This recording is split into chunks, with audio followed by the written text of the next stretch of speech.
안녕하세요. 연문천자문의 염정삼 문준혜입니다. 자, 오늘은 제 98강으로 유곤, 도군, 능마, 강소 이 8글자를 배우도록 하겠습니다. 네. 자, 선생님 시작해 주시죠. 유자는 놀다 할 때 유자, 그다음에 곤자는 곤이라고 하는 새를 뜻하는 곤자고요. 독자는 홀로 독자, 운자는 운전하다 할 때 운자, 네. 혹은 어디로 이동하다 할 때 운자입니다. 그러면 이제 앞에 네 글자 먼저 해석해 볼까요? 네. 유곤, 돌아다니는 곤새는 이런 뜻입니다. 어디 놀러 다니는 혹은 논의는 곤새는 홀로 운행하고 이런 말입니다. 그 다음에 능마, 강소 네 네. 글자 설명해 주세요. 능자는 능가할 능자, 그다음에 마자는 갈다. 이 갈다라는 거는 손으로 문질러서 갈다 이런 뜻입니다. 네. 갈다. 강자는 불굴 강자, 소자는 하늘 소자입니다. 네, 그러면 이것도 해석을 네, 해보시면 해석을 해보면 네. 저 높이 있는 붉은 하늘에 멀리 날아 올라가서 닿는다 이런 뜻입니다. 네, 아주 높이 올라가야 하늘 끝에 가서 닿을 것 같은데요. 네, 이 구절은 이제 그 장자에 있는 소요유의 문장과 깊이 연결되어 있습니다. 네. 이제 제가 그 글자를 설명하면서도 네. 조금 자세히 말씀드릴 거고요. 네. 맨 뒤에서도 한번 더 보충하겠습니다. 네, 좋습니다. 자, 그러면 첫 번째 글자 놀 유자부터 보겠습니다. 네, 네. 놀다라고 하는 뜻은 보통은 우리가 뭐 소풍을 간다든지, 네, 뭐 야유해야 할 때 이런 거 야유회를 쓰는 간다든지 거죠. 이제 네. 이런 느낌이 먼저 떠오르시죠. 네. 그런데 놀유자를 보면 설문소존에 이렇게 생긴 물수변에 네. 이렇게 돼 있고, 여러분이 현재 이렇게 쓰고 있는 유자이죠. 예. 요 유자로 깃발의 모양하고 연결을 시키고 있어요. 네. 그러니까 깃발이 마치 물이 흘러가는 것처럼 펄럭거리는 것이다. 아, 깃발이 이렇게 네. 흔들리는 것을 이렇게 표현했군요. 네, 왜냐하면 구성 성분 분석이 어떻게 되냐면 네. 물수를 그 음이편방으로 하고 있는 것 같잖아요. 네네. 아니에요.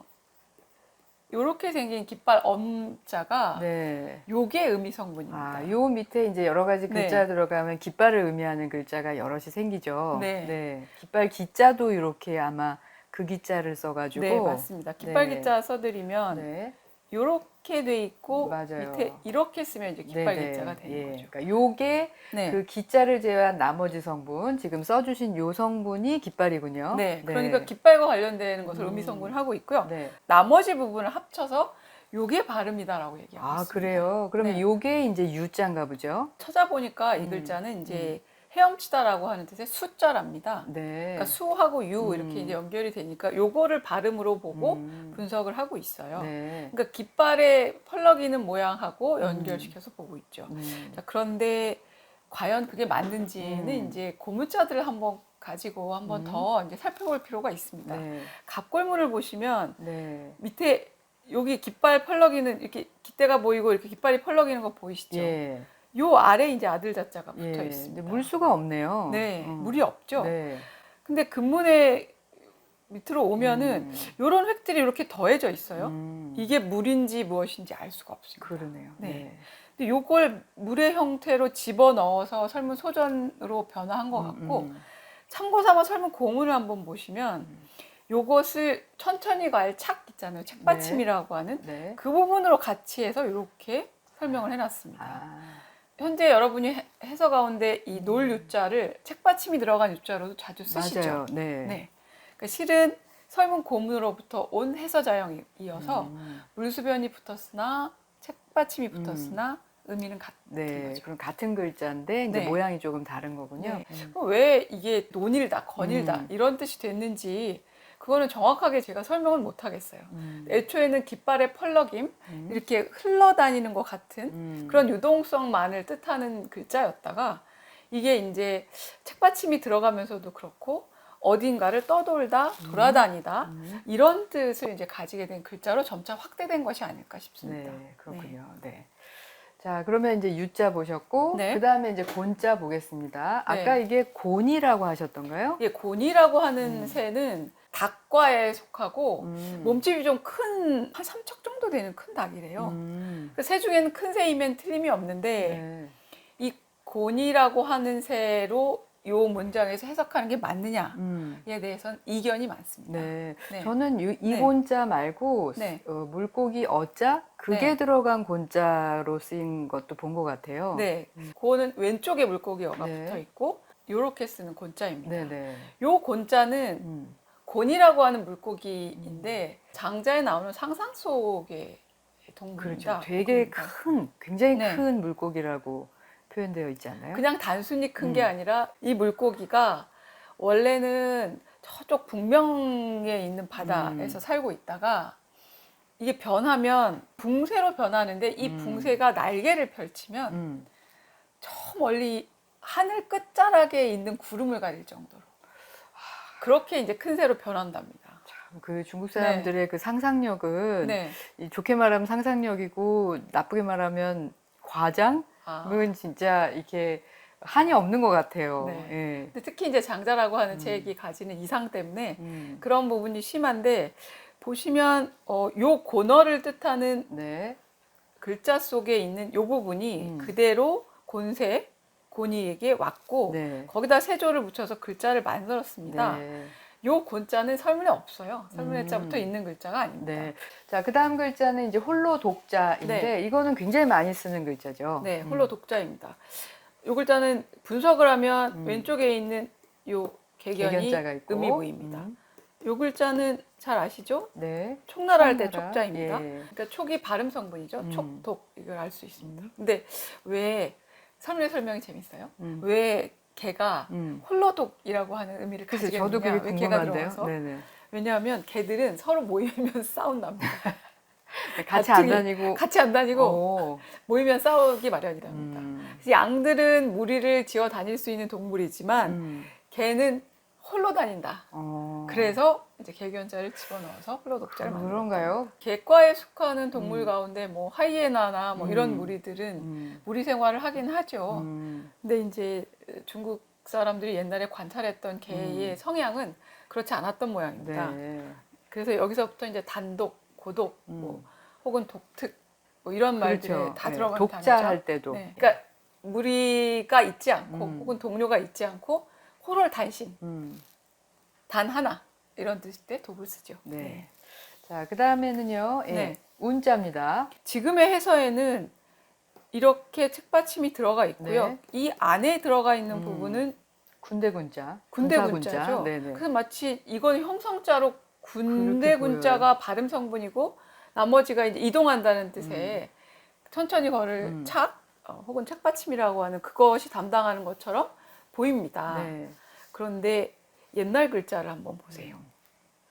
소전만 보여드렸는데 네. 어떻게 돼 있냐면 이렇게 싸고 있죠. 예. 그렇죠? 네, 이렇게 돼 있습니다. 네. 이 뭐 큰 의미 차이가 있나요? 군대군자는 이렇게 돼 있으면 이거는 집을 뜻하는 이렇게 집을 뜻하는 것인데 이것은 수레를 중심으로 싸고 있다는 뜻이죠. 그러니까 원래 제대로 쓰면 쌀포차를 쓰고 예. 이렇게 돼야 되는 글자라는 거죠. 네, 그렇죠. 네. 그렇지만 요게 소전의 계열에서부터 그대로 오지 않고 예서해서에서는 변형이 이루어졌다는 겁니다. 그러면 이 글자, 그러니까 쌀포자에 있는 네. 수레거자가 이제 군대 군자의 원래 글자인가요? 네, 그렇죠. 네. 운자의 이제 뜻을 설명해 드리면 네. 운자는 어디에서 옮겨가다, 옮기다 이런 뜻이 있습니다. 네, 운반하다 할 때 이 네, 글자 쓰는 그렇죠. 거죠? 네. 네. 이쪽에 있던 것을 이쪽으로 옮겨가다 이렇게 장소 이동을 뜻하는 그런 글자입니다. 네. 네. 운전할 때도 이걸 네, 쓰고요. 그렇죠. 네. 네. 이동이 있는 것을 네. 다 이 글자를 씁니다. 네. 자, 그럼 네 글자를 하셨는데 네. 어떻게 먼저 설명하실 부분이 있을까요? 곤자를 중심으로 다시 한번 정리를 해드릴게요. 유자는 논인다라는 뜻이잖아요. 네. 그럼 곤자를 만약에 곤새, 그러니까 곤어로부터 새로 변한 그러니까 붕새라고 보시고 그렇게 떠돌아다니는 붕새는 홀로 이동한다, 홀로 운행한다.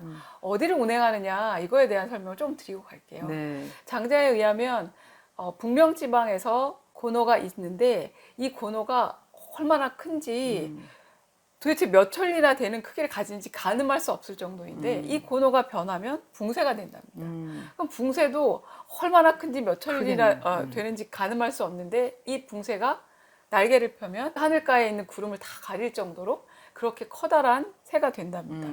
근데 이 새가 남쪽에 있는 남명지방까지 운행을 한다는 거예요. 네. 네.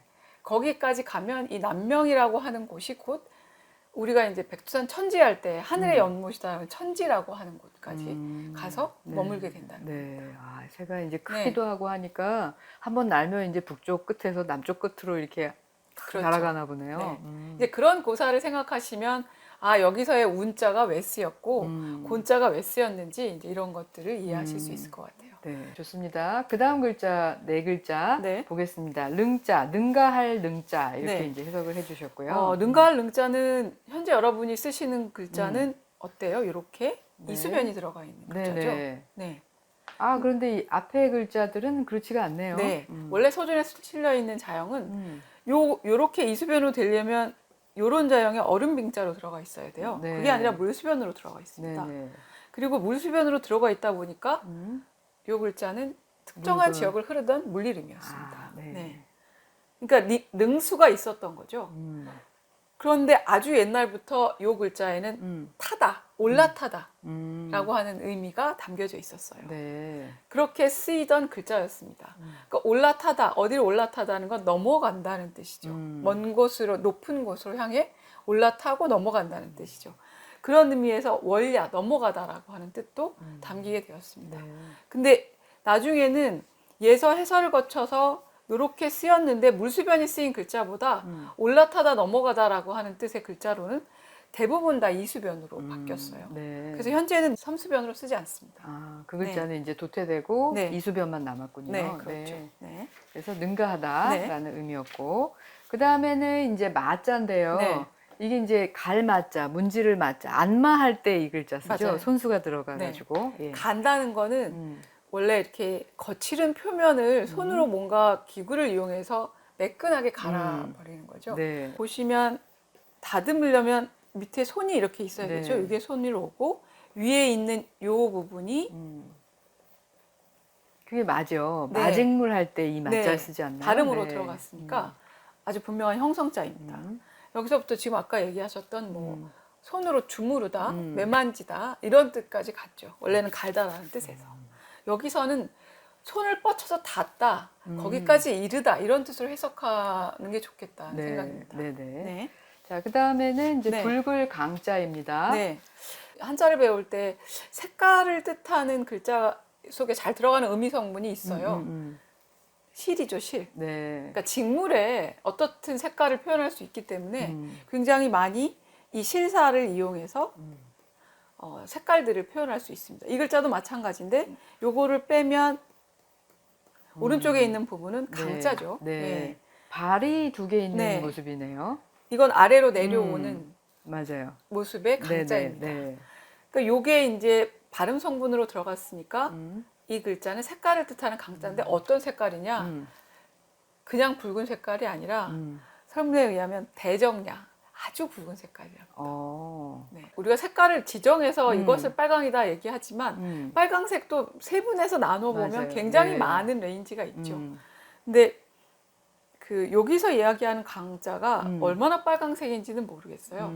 근데 아주 붉은 빨강이라면 진홍 혹은 뭐 와인 색깔보다도 훨씬 진한 그런 쪽의 빨강이 아닐까 하는 생각이 듭니다. 네. 자, 강자는 이제 그런 빨강색이고요. 네. 네. 자, 그 다음 글자가 이제 네. 재미있는데 하늘 소자. 예, 하늘 네. 소자입니다.